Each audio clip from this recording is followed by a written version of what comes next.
깨어 믿음에 굳게 서서 남자답게 강건하라. 너희 모든 일을 사랑으로 행하라. 형제들아, 스데바나의 집은 곧 아가야의 첫 열매요 또 성도 섬기기로 작정한 줄을 너희가 아는지라. 내가 너희를 권하노니 이 같은 사람들과 또 함께 일하며 수고하는 모든 사람에게 순종하라. 내가 스데바나와 부드나도와 아가이고가 온 것을 기뻐하노니 그들이 너희의 부족한 것을 채웠습니다. 그들이 나와 너희 마음을 시원하게 하였으니 그러므로 너희는 이런 사람들을 알아주라. 아시아의 교회들이 너희에게 문안하고 아굴라와 브리스가와 그 집에 있는 교회가 주 안에서 너희에게 간절히 문안하고 모든 형제도 너희에게 문안하니 너희는 거룩하게 입맞춤으로 서로 문안하라. 나 바울은 친필로 너희에게 문안하노니 만일 누구든지 주를 사랑하지 아니하면 저주를 받을지어다. 우리 주여 오시옵소서. 주 예수 그리스도의 은혜가 너희와 함께하고 나의 사랑이 그리스도 예수 안에서 너희 무리와 함께할지어다.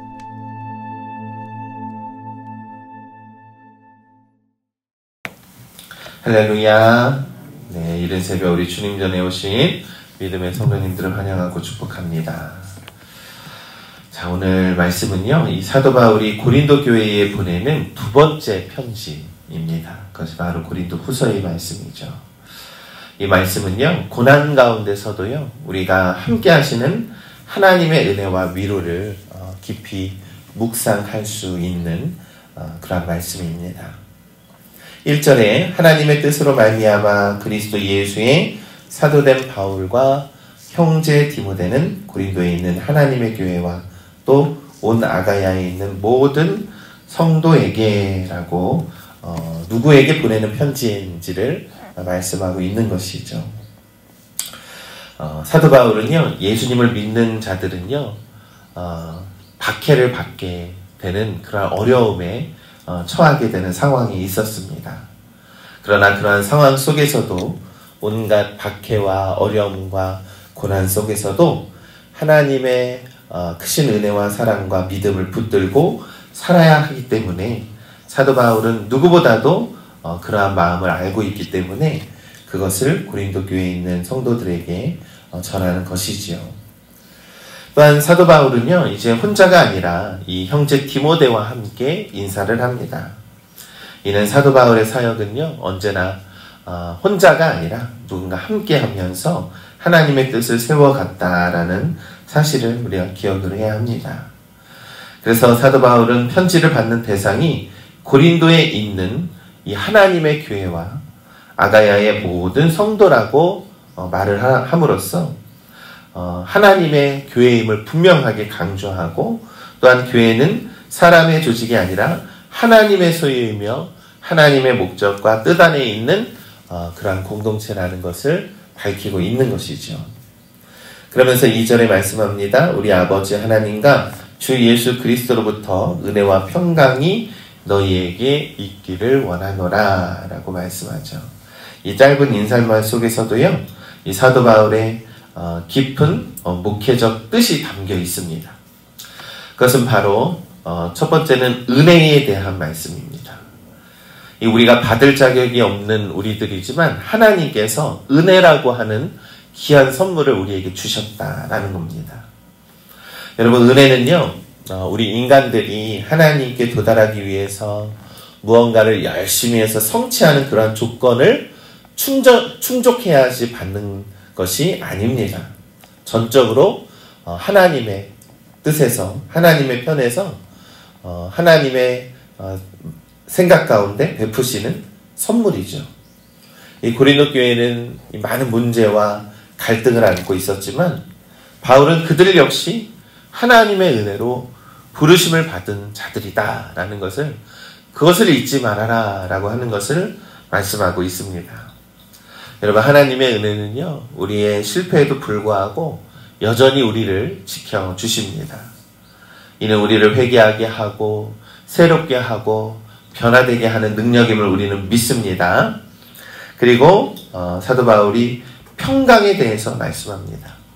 이 평강은요, 단순히 우리의 감정에서 오는 평온함이 아닙니다. 이 사도 바울은요, 우리가 샬롬이라고 하잖아요. 이 단순히 샬롬이라고 하는 의미에서 우리가 주님이 주시는 평안, 주님이 만져주시는 평안에 대해서 설명을 하는데, 그것은 하나님과의 올바른 관계에서 비롯된 삶의 조화와 충만함이 참된 평안이라고 말씀하고 있는 것입니다. 여러분, 우리가 죄로 인해서 단절되었던 우리와 하나님과의 관계가 바로 예수 그리스도를 통해서 회복되었기 때문에 우리는 어떠한 상황 속에서도 이 주님과 함께함으로써 참된 평강과 평안의 은혜를 누릴 수 있다라는 것이죠. 참된 평안은 예수님과 함께함으로 누릴 수 있는 은혜인 줄을 믿습니다. 이 고린도 교회는 이 분열과 도덕적인 문제, 외부의 그러한 박해 등 여러 가지 갈등 속에 있었습니다. 그러나 사도 바울은 그들에게 가장 먼저 필요한 것이 어떤 문제의 해결보다 하나님과의 관계 안에서, 우리가 예수님 안에서 친밀하게 살아갈 때 참된 은혜와 평강을 누릴 수 있다라고 가르쳐주고 있는 것이죠. 그러면서 이 은혜와 평강이 어디에서 오는지를 분명히 말씀합니다.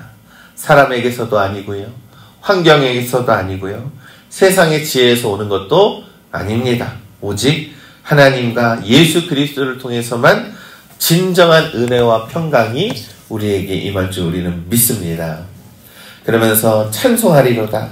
그는 우리 주 예수 그리스도의 하나님이시요 자비의 아버지시요 모든 위로의 하나님이시며 우리의 모든 환난 중에서 우리를 위로하사 우리로 하여금 하나님께 받은 위로로서 모든 환난 중에 있는 자들을 능히 위로하게 하시는 이시로다. 아멘. 그렇습니다. 하나님을 어떻게 말씀하고 있습니까? 우리를 위로하시는 분이시다라고 말씀하죠. 이 고난 중에서도 하나님을 찬송해야 합니다. 왜냐하면 하나님은 단순히 위로자가 아니라요, 모든 위로의 하나님이시다. 우리의 모든 전인격적인 것들, 우리의 모든 것을, 우리의 감정뿐만이 아닙니다. 우리의 영적인 것, 우리의 모든 상황과 모든 여건을 다 아시고 하나님 위로하시는 하나님이신 줄을 믿습니다. 하나님은 우리를 위로하심으로써요, 우리로 하여금 같은 고난을 겪는 자들을 위로하는 도구가 되게 합니다.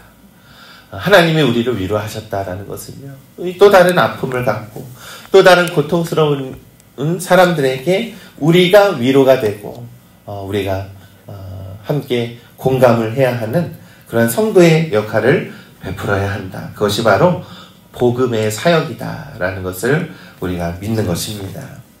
그러면서 5절에 그리스도의 고난이 우리에게 넘친 것 같이 우리가 받는 위로도 그리스도로 말미암아 넘친도다. 이 당시 이 예수님을 믿는 많은 사람들이 박해를 받고 있었습니다.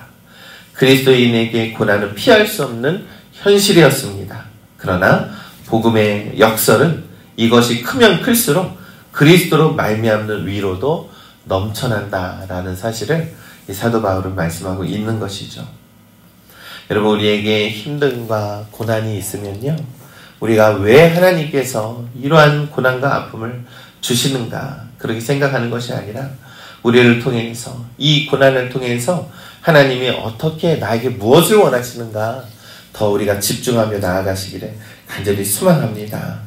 이 로마서 8장 17절에서도요, 우리가 그리스도의 고난에 참여할 때 그분의 부활과 생명의 은혜가 우리에게도 넘쳐나게 된다라고 말씀하고 있습니다. 그러므로 고난이 닥쳐올 때 낙심하지 마시고 더 큰 위로가 다가오고 있다라고 하는 사실을 우리가 믿음으로 믿으시는 우리 모든 성도들 되시기를 간절히 소망합니다. 우리가 환난을 당하는 것도 우리가 위로와 구원을 받게 하려는 것이요, 우리가 위로를 받는 것도 너희가 위로를 받게 하려는 것이니 이 위로가 너희 속에 역사하여 우리가 받는 것 같은 고난을 너희도 견디게 하느니라 라고 6절에서 말씀합니다. 이 사도 바울은 굉장히 힘듦과 어려움과 많은 역경을 당합니다. 그러나 그러한 상황 속에서도 분명히 깨닫는 것은요, 내가 오직 의지해야 할 것은 오직 주님밖에 없다라고 하는 사실입니다. 우리가 우리를 다시 살게 하고 우리를 회복해 하시는 하나님만을 의지해야 한다라는 것을 계속해서 강조하고 있는 것이죠. 그러면서 10절은 이렇게 그가 고백을 합니다. 10절에 그가 이같이 큰 사망에서 우리를 건지셨고 또 건지실 것이며 이후에도 건지시기를 그에게 바라노라 라고 말씀합니다. 하나님은요, 지금만 우리를 건지신 것이 아니라 옛날에도 우리를 건지셨고요, 지금도 건지시고 우리를 앞으로도 건지실 것이다 라고 말씀합니다. 이 말씀을 들으니 어떻습니까? 큰 위로를 받지 않습니까? 여러분, 하나님은요, 우리를 결코 그냥 내버려 두지 않으신다라고 하는 말씀입니다. 그러니 우리가 오직 위로받을 수 있는 것은요, 하나님의 도우심이 우리 곁에 있기 때문입니다.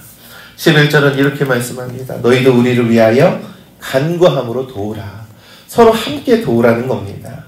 이는 우리가 많은 사람의 기도로 얻은 은사로 말미암아 많은 사람이 우리를 위하여 감사하게 하려 함이라 라고 말씀합니다.